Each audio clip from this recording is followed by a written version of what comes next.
What's up and good day mga boss? Welcome back dito sa aming shop, Aiming Ace Airsoft. Date today is April 10, 2026. So guys, dami nating 4 shippings ngayon. So dito sa baba ko merong isang rifle, then total of 19 nga pala to, 19 units. So 1 rifle and 18 na pistols. Ayan. So dami tayong itetest.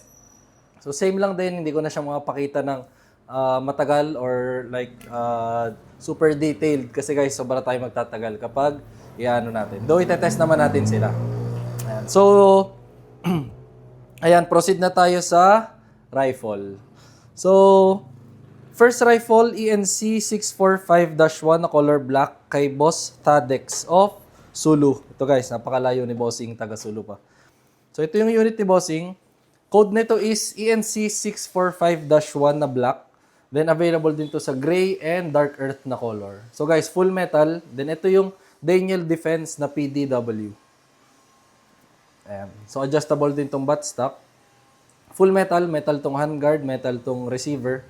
Then guys, yung mga bagong labas ng Daniel Defense na PDW, meron na silang gantong handstop. Yung kasing unang labas, wala pang ganto. So, yung correct talaga or yung mismong sa real steel, may hand stop talaga siyang ganito. Ayan. Then ito guys, mapapansin nyo, loudener yan. So, extra ingay siya. Kasi naka-loudener. Pero kung gusto nyo namang tahimik is, pwede naman natin lagyan ng silencer. Then, zoom mo lang din dito sa details. Ayan. So, naka-engraved yung markings dyan ng Daniel Defense. So, napakaganda. Then, ito yung kabilang side. Ayan, may marking siya dito sa handguard. Ayan. So try natin. Bali nga pala si Bossing, nag-avail din siya ng ito, motorized magazine. So tatry natin. Tsaka itong bago natin guys. So may bago tayong dating. Madaming tatanong na mid-cap na magazine. So guys, meron tayong bagong dating na Top How mid-cap magazine. So 240 rounds. Napakaganda ng quality na to guys. So 240 rounds na siya. Then kahit mabilis yung rate of fire ng build ng inyong unit, kayang-kaya niya. So hindi siya mag-misfeed. Yan, Top How. Ito, try muna natin tong stock magazine ni Bossing.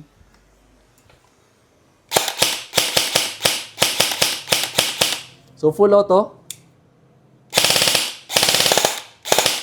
Yan.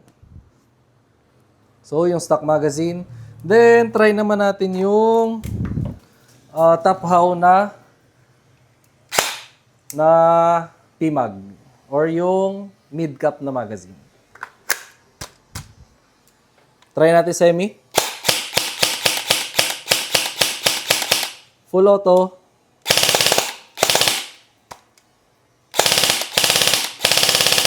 Yan. So guys, wala siyang misfeed. Papasok niya lang na maayos itong magazine.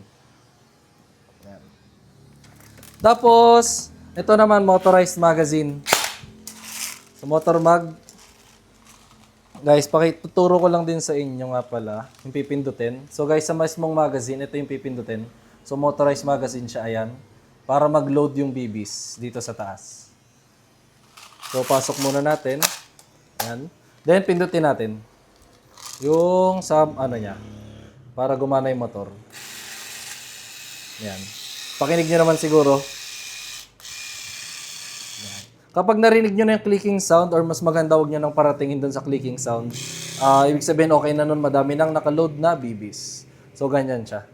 So, guys, ito nga palang motor mag natin, 900 rounds to.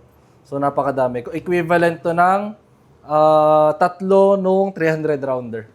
Or 5 pala. Tatlo lang pala, so 900 rounds nga pala. Try natin.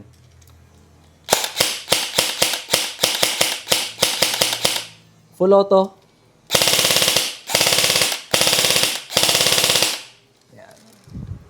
So, maingay yung unit. Ayan guys. So, ENC 645-1. Sa mga may gusto ng mga extra magazine, tsaka mga motorized magazine, meron din tayo guys. Ito, proceed na tayo sa pistol. So, 18 na pistols to. So, first unit, Novritsch SSP5 na 5.1 kay Boss Jabi of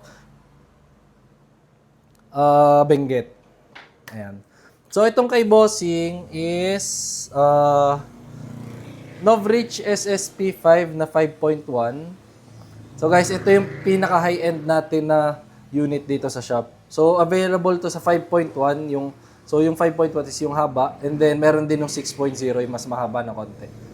Yan guys. So napakaganda nitong SSP 5 out of the box. So napaka-smooth, yung performance niya napakaganda, then yung accuracy. Yan. So full metal siya, metal tong slide, metal din ang lower frame. Then naka-fiber optic yung rear sight tsaka front sight. Napakaganda ng fiber optic nito. So napakalinaw. Then kabilang side ito. Ayan. Nag-avail din nga pala si Bossing na extra magazine. So una muna nating tatry is yung stock magazine niya. Ayan. So try natin.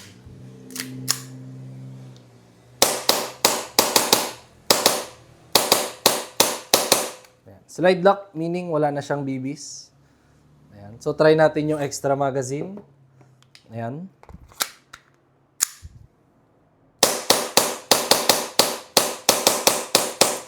Ayan. Slide lock din. So guys, pansin namin kahit yung extra magazine niya na pang WE, so wala siyang difference sa wala siyang difference sa feel ng putok or sa performance. Ayan. Tapos, next unit is EMG John Wick 4 na Pit Viper kay Boss Carlo of Quezon Province. So guys, ito yung EMG na John Wick 4. So bago pala ipakita yung unit, pakita ko muna itong license card na kasama niya. So may kasama siyang license card out of the box. Then ito yung kabilang side ng card. So guys, card talaga yan. Pakita natin yung unit. EMG John Wick 4 na Pit Viper. So guys, ito yung all black na version. So full metal, metal yung slide, metal yung lower frame. So guys, kapag naman John Wick 4 na Pit Viper, meron siyang compensator. Then naka-fiber optic na yung front sight. Adjustable yung rear sight. Yan. Then, naka-magwell na rin siya. Meron siyang markings ng TTI dyan. Then, kabilang side, nandyan yung markings niya ng Pit Viper. Yan. So, try natin.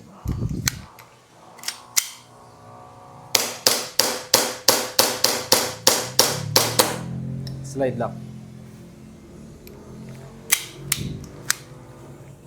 Next unit, WE T-Rex High Kappa kay Boss Richie of Aklan. So ito guys, si Bossing pina-fix barrel na niya sa atin tong T-Rex niya. Pina-fix barrel na sa atin ni Bossing. So guys, kapag fix barrel, it will take siguro around 1 to 3 days before namin mapaship. Kasi syempre ginagawa namin yung fix barrel. Then pakita ko lang sa inyo. So guys, yung barrel niya wala nang alog. Kasi kapag yung stock na T-Rex or yung normal yan sa ibang units, dami rin kasi nagtatanong kung bakit umaalog yung barrel. So guys, normal yon. Ito, upgrade siya. So better better accuracy. Syempre hindi na kumakalog yung barrel, naka-fix na siya. Then iba rin guys siya iba ikasa, iba yung feel ng putok kapag naka-fix barrel. Parang sobrang stable niya. Yan. So try natin.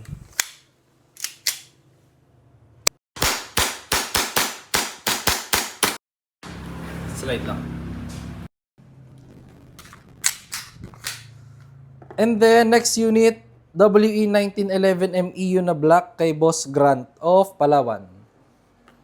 So MEU 1911 MEU, full metal din, metal yung slide, metal yung lower frame. Ayan. Then kapag MEU guys, rubberized tong grip niya. Ayan. Then kabilang side. So try natin.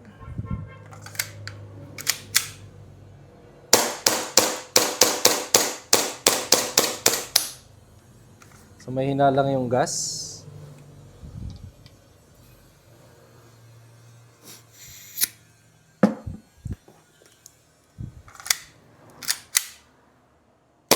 Yan, slide lock. Tapos, next unit is WE Glock 17 Force na black kay Boss Glenard of Palawan. Yan. Glock 17 Force, guys. So kapag Glock, metal yung slide, polymer yung lower frame. Then kapag Force Edition, so ganyan yung itsura niya. Naka-fiber optic na yung rear sight, tsaka ang front sight. Then ito yung merong skull na design sa likod. Meron kasi mga nagtatanong kung ano ba daw yung unit na may skull sa likod. So yun yun. Yun yung lahat ng 4th edition ng Glock or ng WE. Nakaganyan siya. So try natin.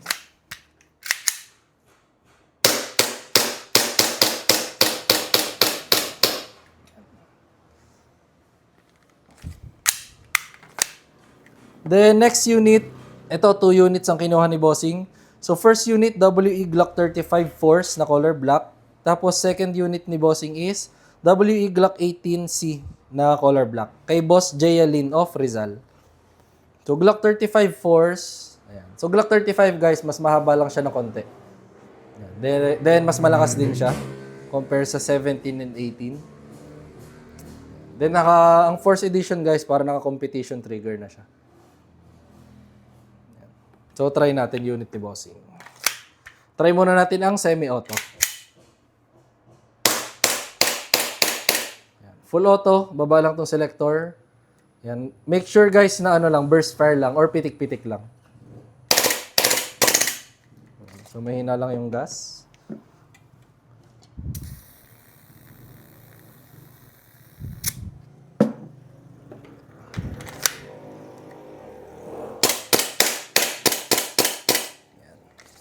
Mahina lang yung gas niya. Next unit is itong WE Glock 18. Ayan.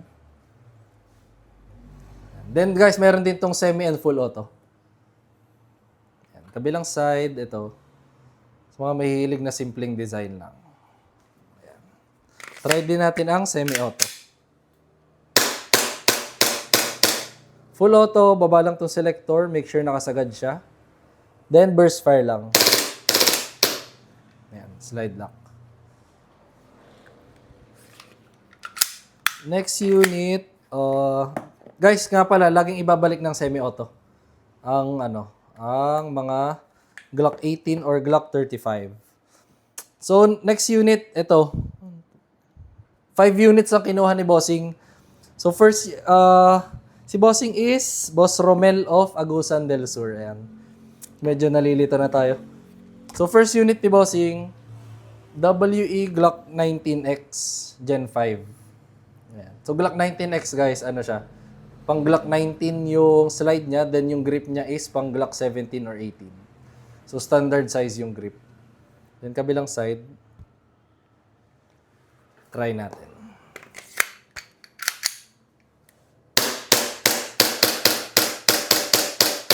Ayan, slide lock. Next unit ni Bossing is Double Bell 768. Double Bell 768. So guys, itong mga next units nating i-demo is nasa budget meal na folder lang. 768, ito yung Glock 34 na TTI by Double Bell. Ayan. So, metal yung slide, naka-texturize yung grip niya. Then guys, naka-magwell. Napakaganda ng magwell. May marking siya dyan ng TTI. Ayan. Yung kabilang side, ito. So, try natin.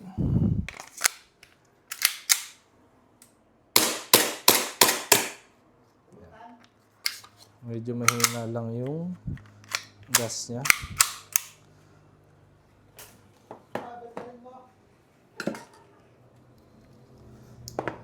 So guys, kapag nga pala lalagyan to ng gas is isa-slide nyo lang yung sa ano niya. Ito, isa-slide nyo lang ito. Kasi nasa ilalim ng naka-cover yung base pad niya.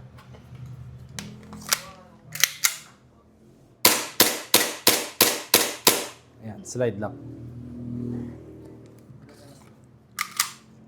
Tapos, next unit, Double Bell 736. Ayan. So, ito naman yung M92 na Taurus. Ayan. So, try natin.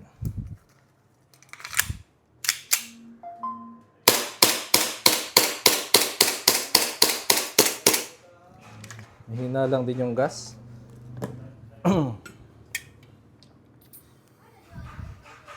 So guys, it doesn't mean na kapag hindi nagla-lock is sira na. Ayan.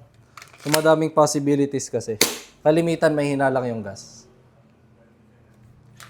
And kapag hindi nagla-lock, hindi siya hindi agad-agad parang masisira ang unit. So walang connection yung pag sa slide lock niya sa sira ng unit. Akala kasi na iba pag hindi nagsa-slide lock, masisira yung unit. So hindi. Ito guys, next unit double bell 795-1. So ito yung Infinity na high kappa. Ayan. So try natin.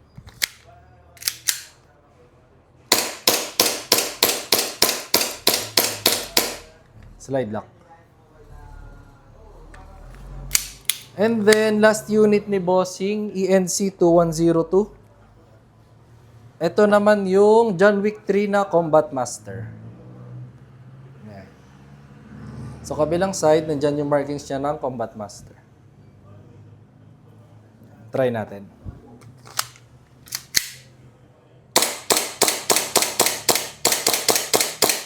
Ayan, slide lock. The next unit, double bell 736 kay Boss John of Quezon Province. So 736, same dun sa dinemo natin kanina. Ito yung M92 na Taurus. Ayan. So try natin.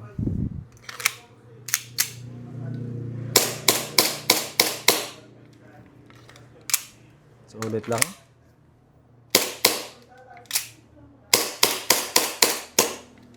Slide lock. So guys, kapag masyadong malakas yung madaming gas yung nalagay, possible din na nagla-lock siya. Sobrang lakas ng vibration. Ayan. So next unit, double bell 736 kay Boss Jerome of Leyte. So guys, medyo pinagpapawisan na tayo. Ayan. 736 same lang din. M92 na Taurus. Ayan. So try natin.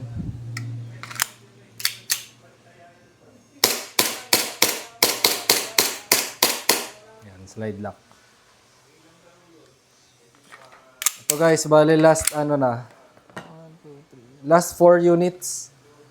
Next unit, double bell 721 kay Boss Mark of Nueva Ecija. So 721, ito guys, isa sa mga best seller natin. Ayan, Glock 17 ng double bell. So try natin.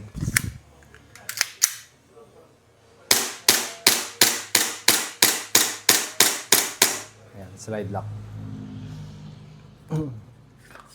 Next unit, ito puro mga ENC naman. So, ENC 1304 kay Boss Neigo of Cebu.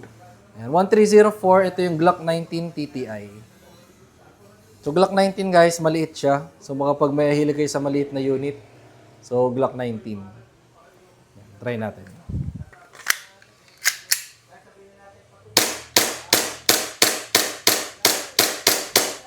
Slide lock.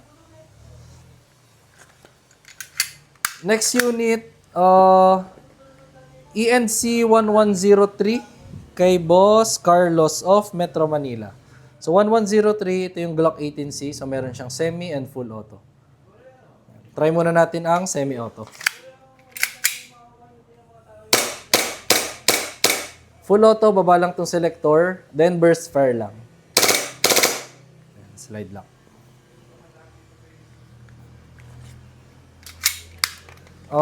Last unit, ENC 3101 kay Boss Mark of Bataan. Yan, 3101, ito yung 1911 na classic. Yan, so full metal siya guys. So try natin.